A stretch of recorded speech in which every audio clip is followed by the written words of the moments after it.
Alex the lion was the star attraction at the New York Zoo. Alex loved performing for the daily crowds, and he especially enjoyed his nightly steak. But what Alex loved the most were his friends, Melman the giraffe, Gloria the hippo, and his best friend, Marty the zebra. Alex wanted to surprise Marty with a present for his 10th birthday, but Marty wasn't in a festive mood. You just need to break out of that boring routine, Alex encouraged him. Suddenly, the zoo clock chimed the hour. Here come the people, Marty! Oh, I love the people! Alex cheered. Alex climbed onto an artificial rock and struck heroic poses while fireworks erupted on either side of him. He loved being the king of the zoo. Marty tried out some new dance moves of his own. Later, Marty noticed a spoon emerge from the ground. 4 penguins popped up through the hole. What continent is this? Skipper, the leader of the penguins, asked. Manhattan, Marty replied. The penguins dove back into the hole and were gone as quickly as they had appeared. You in the tux. Wait a minute, Marty cried. Skipper popped back up and whispered into Marty's ear. We're going to the wide open spaces of Antarctica, to the wild.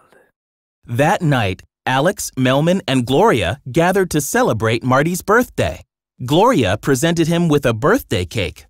Marty thought hard for a moment and then blew out the candle. Come on, what'd you wish for? Alex asked. no siree, I'm telling you, it's bad luck. Marty replied. The other friends pestered Marty until he finally relented. I wished I could go to the wild. After the party, Alex tried to cheer Marty up. Alex, look at me. I'm 10 years old. My life is half over. And I don't even know if I'm black with white stripes or white with black stripes. Marty vented. Later that night, Melman peeked his head over Marty's pen and discovered that he was missing. Gone? What do you mean gone? Alex panicked. Marty escaped from the zoo through the tunnel the penguins had dug. We gotta go after him, Alex said. The 3 friends took off into New York City to find their friend. Alex, Melman, and Gloria finally found Marty at Grand Central Station. But the joy of their reunion was short-lived. The crowd in the station panicked when they saw the escaped animals. Police quickly surrounded the 4 friends and shot them with tranquilizer darts. Sometime later, Alex woke up groggily in a dark enclosed space. I'm in a box! Oh no, no, not the box. Oh no, they can't transfer me. Alex cried. Alex! Oh, Alex, are you there? Marty called from nearby. Relieved, the 4 friends realized they were still together. Meanwhile, in another crate, the penguins plotted their escape. Rico poked his head through an air hole and spat out a paperclip. He picked the lock, freeing the other penguins. They hurried to the bridge. Rico sneaked up on the captain and karate chopped his neck, knocking him out cold. The penguins were now in command of the ship. Back at the animal crates, Alex, Melman, and Gloria started to panic. Alex blamed Marty for their predicament. You ticked off the people. You bit the hand, Marty. You bit the hand. Alex and Marty fought through their crates, smashing their bodies against the walls. At the same time, the penguins turned the boat sharply towards Antarctica. The 4 friends' crates slid across the deck of the ship and careened overboard into the ocean. Alex bobbed up and down on waves until he finally crashed onto a beach. He scoured the beach, looking frantically for his lost friends. Finally, he found Melman struggling in the sand. Then Gloria emerged from the surf. But where was Marty? Yeah! All right, that's right! Left, no, yo left. Right here's good. Marty exclaimed while surfing to shore on the backs of 2 porpoises. Marty! Marty! Alex cried as he ran toward his best friend. Alex! Marty replied. The 2 were about to embrace when Alex remembered their argument. They started to back off, but Melman and Gloria ran up behind the pair, falling on them in a huge hug of relief. Before Alex and Marty could renew their argument, they heard music coming from the dense forest surrounding the beach. They thought they must be at the San Diego Zoo, and the music was coming from their new zookeepers. They decided to go into the forest to find them. When the zoosters emerged at the source of the music, they were shocked to find that it wasn't humans making the noise. It was animals. The local lemurs were having a huge dance party. Marty joined in and danced wildly. He was having a great time. I don't know where he's at, but he's missing one heck of a party, Marty remarked about Alex.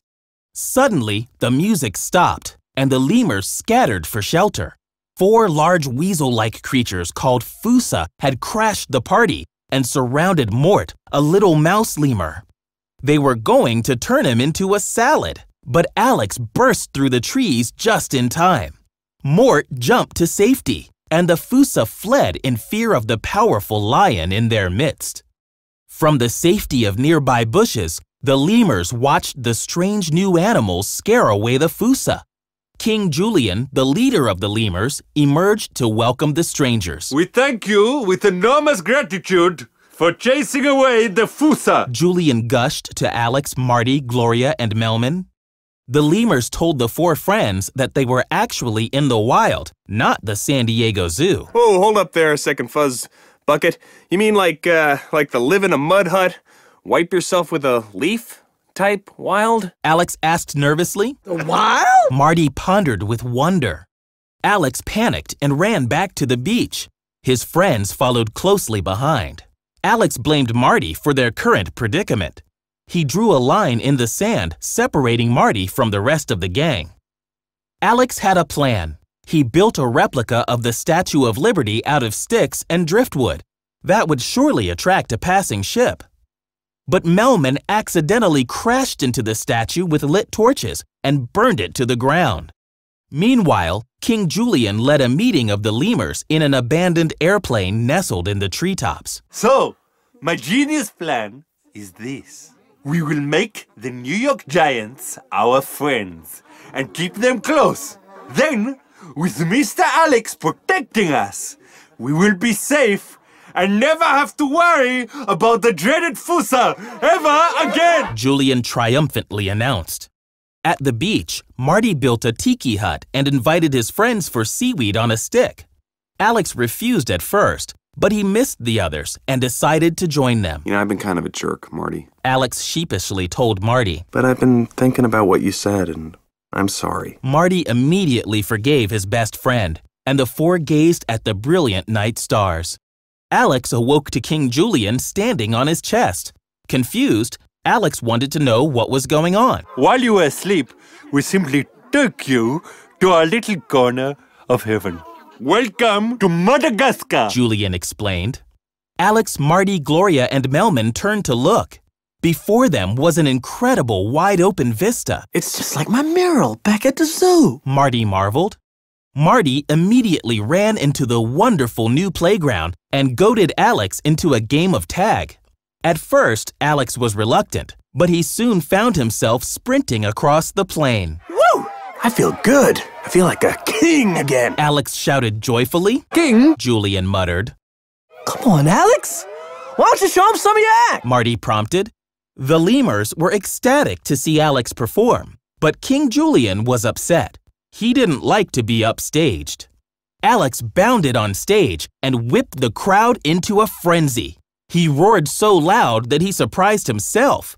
But something strange was happening to Alex. He hadn't eaten in so long that all of the adoring lemurs looked like dancing steaks to him. Suddenly, Alex bit Marty on the butt. The lemurs were disappointed to realize that Alex was turning against them. I admit it. The plan failed. All is lost. We're all doomed. The forces will come back and gobble us with their mouths because we are all steak. Julian lamented. Alex was still crazed with hunger and knew he was a danger to his friends. Oh no. What have I done? It's true. I'm a monster. I gotta get out of here. Alex decided. Alex left his friends and trekked deep into the wild. He stopped near a cave and built himself a pen similar to his enclosure at the zoo. He didn't want to hurt his friends. Meanwhile, Marty, Gloria, and Melman went back to the beach and were shocked to see the cargo ship approaching. The penguins had come back. Marty ran into the forest to get Alex. The penguins followed close behind. Well, boys, our monochromatic friend's in danger. Looks like we have a job to do, Skipper commanded. Marty found Alex at his makeshift enclosure. Alex, the boat's here. We can go home. Marty pleaded. Stay back, please. I'm a monster. Alex warned. I ain't leaving without you. Marty countered. Marty suddenly realized the Fusa had surrounded him. With Alex behind his enclosure, the Fusa moved in. Help me! Anybody help me! Marty screamed. The Fusa pounced on Marty. Out of nowhere, Melman swung from a vine and knocked the Fusa off of Marty. Gloria quickly helped her friends up, but they were still surrounded by the pack. Fusa halt! Skipper tried, to no avail. Alex approached the brawl below. The Fusa made way for the king of the jungle. With teeth snarling, Alex leaned in and whispered to Marty. Psst, it's showtime. Thanks for not giving up on me, Marty. Alex then roared at the top of his lungs. This is my territory! Understand? I never ever want to see you on my turf again! The Fusa tucked their tails and ran for their lives. The lemurs threw a farewell banquet for Alex, Marty, Gloria, and Melman. The main dish was sushi, and Alex loved it. The kitty loves the fishy, Skipper said, delighted. The group boarded the ship and waved goodbye to their new friends. Kowalski asked Skipper if he should tell everyone that the boat was out of gas. Nah, just smile and wave, boys. Skipper told the penguins. Smile and wave.